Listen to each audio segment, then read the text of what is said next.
со овој стандард не може да очекуваме дека самите коини, односно токени, ќе бидат компатибилни.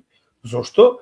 Затоа што постои начин на кој што секојдневните валути како евро, долар и така натаму се на некој начин заверени, така имаат своји кодови и се дел од самиот ISO 20022 систем. Но, големо но, тоа не значи дека истите не се компатибилни на овој систем. Вели, да, криптовалутите и така речено податоците за криптовалути, ова е многу битен дел.